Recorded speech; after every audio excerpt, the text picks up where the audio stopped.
अगर ईशान कोण या आपकी पूजा स्थान जब करप्ट हो जाता है, जो कि एक अच्छी पोजीशन पे प्लेस होता है, तो वहाँ से फिर किसी भी जगह का या घर का एक बुरा समय शुरू होता है।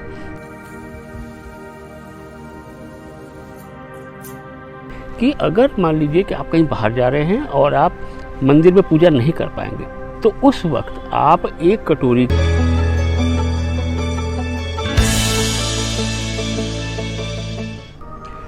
जब भी हम एक नई प्रॉपर्टी बनाते हैं, तो भले वो मकान हो, भले वो हमारी फैक्ट्री हो, भले वो हमारा ऑफिस हो, भले दुकान हो, हम सबसे पहले करते हैं कि वहाँ पे मंदिर कहाँ होगा इसका स्थान पूछते हैं। ये सवाल हर वास्तुशास्त्री बड़ी ही कॉमन फेज में उसका पहली चीज़ होती है जो ये पूछा जाता है। लेकिन आवाहन करने के बाद जब आपने मंदिर बना दिया, जब आपने गृह प्रवेश या उद्घाटन के समय में आपने मंदिर बना दिया, आह्वान हो गया, उसके बाद कम से कम आप 15 से 20 मिनट लगाइए वहाँ पे। आप वहाँ की साफ़ सफाई डेली करिए, आप वहाँ पे डेली दीपक जलाइए, ये बहुत ज़रूरी है। अन्यथा वही जो पॉजिटिव एनर्जी है वो नेगेटिव में कन्वर्ट हो जाती है। ये बहुत अक्सर देखा जाता है, जो मूर्तियाँ होती हैं, फ़ोटो में ये चीज़ कम होती है, लेकिन मूर्ति में ख़ास तौर से होती है। अगर आपने मूर्ति रखी है, भले किसी भी साइज़ की, भले छोटी है, बड़े बड़ी है, किसी भी साइज़ की मूर्ति है, आपने जो मूर्ति रखी है, अगर वो मूर्ति की नित्य पूजा नहीं होती है सही तरीके से, विधान के तरीके से, सिर्फ आपने अगरबत्ती दिखा दी, उससे नहीं होगा। आपने धूप दिखा दिया और आप कह रहे हो कि मैं धूप करता हूँ, मैं बाँस का प्रयोग नहीं करता हूँ, इससे नहीं होगा।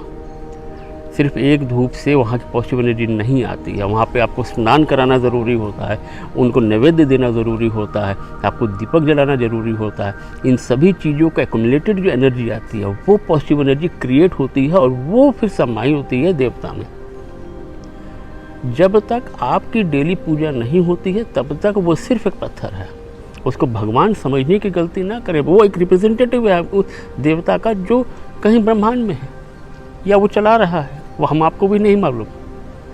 लेकिन जब आप घर के अंदर मूर्ति रखते हो, भले छोटी है भले बड़ी है, लेकिन आप जब पूजा नहीं करते हो तो वही नेगेटिव जगह इतनी ज़्यादा गंभीर हो जाती है कि क्योंकि आपने ईशान कोण पे उसको प्लेस किया है। ईशान कोण मतलब सबसे जो प्योर और सबसे ज़्यादा इम्पोर्टेंट प्लेस है किसी भी वास्तु का। जब आपने एक इम्पॉर्टेंट जगह पे किसी देवता को बैठाया और वही मूर्ति या स्थान को आपने ध्यान नहीं दिया, तो वहाँ से पॉजिटिव एनर्जी चली जाती है, वो अब नेगेटिव एनर्जी आ जाती है। ठीक वैसे ही एक खाली गिलास जैसे है, वहाँ पे उसमें अगर पानी नहीं है तो वो खाली नहीं है, उसमें हवा है।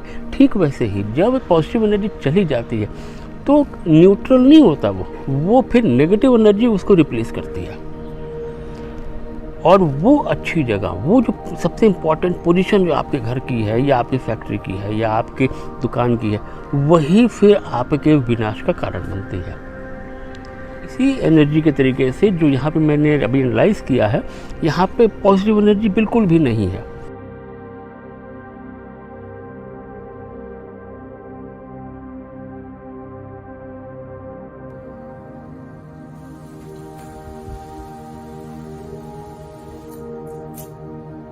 यहाँ पर 4.4 हर्ट्ज़ है, 1.1 हर्ट्ज़ की फ्रीक्वेंसी है, 8 हर्ट्ज़ की फ्रीक्वेंसी, ये सारी फ्रीक्वेंसीज़ यहाँ पे मिसिंग है। जो डाउजिंग करने वाले लोग हैं उसको अच्छी तरह समझ सकते होंगे, जो वास्तु के प्रोफेशनल्स हैं ये समझ सकते होंगे, जो एनर्जी के पैरामीटर है।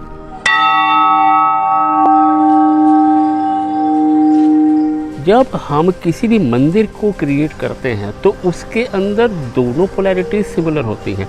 वहाँ मेल और फीमेल दोनों पोलैरिटीज़ होती हैं। तो मतलब कि घर के पुरुष है या महिला, लड़का है या लड़की, दोनों को अच्छे तरीके से प्रभावित करेगा, उनके ऊपर सपोर्ट सिस्टम रहेगा। जब भी हम करते हैं तो अर्थ एनर्जीज, इलेक्ट्रिकल एनर्जीज, ये सारी ही चीज़ें जो पैरामीटर है, जो 7.8 हर्ट्ज़ की फ्रिक्वेंसी, जो 8 हर्ट्ज़ की फ्रिक्वेंसी है, ये सभी बैलेंस होता है।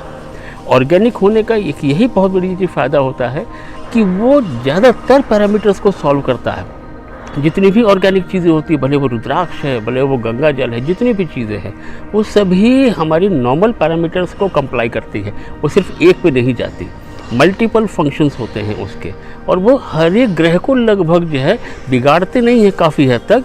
वो मैक्सिमम जितने प्लैनेट्स हैं उनको वो और अच्छा ही करते हैं।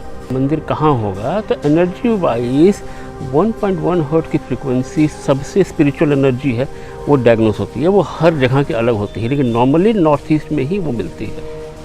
कि अगर मान लीजिए कि आप कहीं बाहर जा रहे हैं और आप मंदिर में पूजा नहीं कर पाएंगे, तो उस वक्त आप एक कटोरी के अंदर आप कुछ ड्रॉप एसेंशियल ऑयल के डाल दीजिए, आइदर फ्रैंकिंसेंस या फिर जैस्मिन, ये दोनों में से कोई भी आप डाल दो। वो ऑयल वहाँ की पॉजिटिव एनर्जी को बरकरार रखेगा, वहाँ पे नेगेटिव एनर्जी आने नहीं देगा जब तक कि वो इवेपोरेट नहीं हो जाता। एसेंशियल ऑयल्स इतना सस्ता है और इतना पावरफुल तरीका है कि जिसके अंदर किसी भी यंत्र की एनर्जी बराबरी करने की क्षमता है।